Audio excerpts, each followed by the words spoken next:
बाकी जो जुल्म हुए हैं, सरकार आई, मोहसिन शेख को बंद कर दिया गया मस्जिद की सीढ़ी पे, अखलाक हुआ, नजीब हुआ, रोहित रेमुला, हाफिज जुनैद, पहलू खान, अफराजुल, अलीमुद्दीन, जुबूद, फिर शाहीन बाग का मसला हुआ, फिर दिल्ली में दंगा हुआ, जामिया में पिटाई हुई, ये सारे के सारे वाक़यात, फिर ये मणिपुर, ये 10 साल के पूरे वाक़यात हैं। ये हेट क्राइम जो क्या है, किसको कहते हैं, कैसे होता, हेट क्राइम के तहत किसको किसको मारा गया, मजलूम अंसारी, मोहसिन शेख, जुनैद, ये सारे उन लोग हैं। उसके बाद ये हेट स्पीच के ज़रिए जो माहौल ख़राब कर रहे हैं, ये लोग हैं, जिसमें से कपिल मिश्रा हैं, योगेश्वर आचार्य हैं, आसाम का चीफ मिनिस्टर है, अमित शाह है, परवेश वर्मा है, अनुराग ठाकुर, मोदी खुद हैं, और ये उत्तर प्रदेश के एक MLA है। उसके बाद ये हेट स्पीचेस कितनी 2023 में कितनी ज़्यादा हुई, और ये सारे लोग हैं जो सोशल मीडिया और मीडिया में फैला रहे हैं। इन लोगों के खिलाफ हमने ऑलरेडी केस किया हुआ है। इस केस को हम जीत चुके हैं, जिसमें इन पे फाइन हुआ, कंटेंट हटाया गया और माफ़ीनामा चलाया।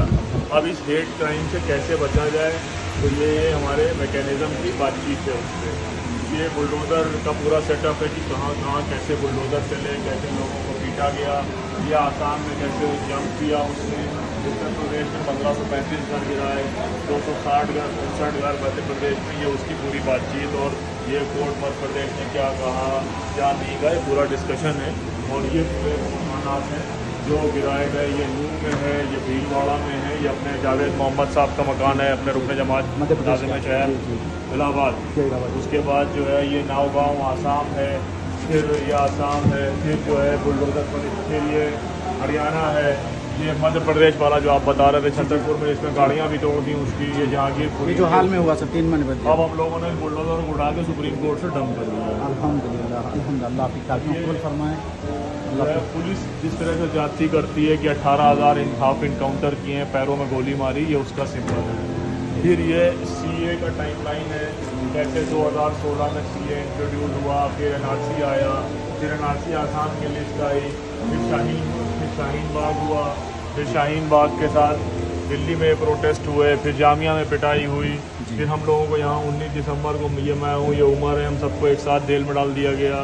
फिर ये जामिया के स्टूडेंट का ये फिर पूरा मूवमेंट है। फिर ये दिल्ली में जो दंगा हुआ, ये शाहीन बाग है, ये एक अमन की चादर वहाँ की औरतों ने बिनी थी बंगलौर में, ये उसकी है। और ये जो जद्दोजहद मज़ाहमत चली, तो उसमें इतने लोग गिरफ्तार किए गए, इतने लोगों को बेल मिल गई है, इतने अभी बाकी हैं। फिर जैसे मौलाना ताहिर मदनी उनको बेल मिली, सपूरा, ये उमर खालिद, ये दूसरा उमर खालिद GSIO प्रेसिडेंट था इलाहाबाद का, आसिफ, ये अभी लोग जेल में हैं। ये जो है NRC आसाम की क्या है, कैसे जो है आसाम में NRC बनाई गई, कैसे जो है CA का प्रोटेस्ट हुआ। इस बच्चे की पैदाइश डिटेंशन सेंटर में हुई है, ये बुड्ढे को डिटेंशन सेंटर में डाला गया है, तो ये उसका पूरा डिटेंशन सेंटर सिंबल है, और उसमें क्यों डाला जा रहा है उसकी डिटेल।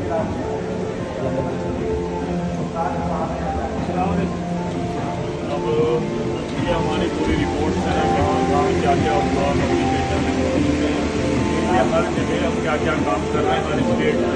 दिल्ली में क्या है, झारखंड में क्या है, बिहार में क्या है, महाराष्ट्र में क्या है, तमिलनाडु में क्या है, तेलंगाना में क्या है, ये सारी ये रिपोर्ट्स हैं। इसके अलावा टॉप 10 सुप्रीम कोर्ट ऑर्डर है, जैसे हमने बुलडोज़र रोका, हमने नेम प्लेट रोका, हमने कश्मीर के मामले को रोका, तो ये सारे उसके ऑर्डर्स का डिटेल है। हमारी ऑर्गेनाइजेशन के बारे में कितने वकील हैं, कितने मुकदमे लड़े, ये पूरा डिटेल है। और इसके पीछे वाली दीवार में जो सक्सेस स्टोरीज हैं, ये सारे हम बोलते हैं कि कैसे हमने अपना इख्तियार को समझना है, कैसे बात करनी है, कैसे RTI लगाना है।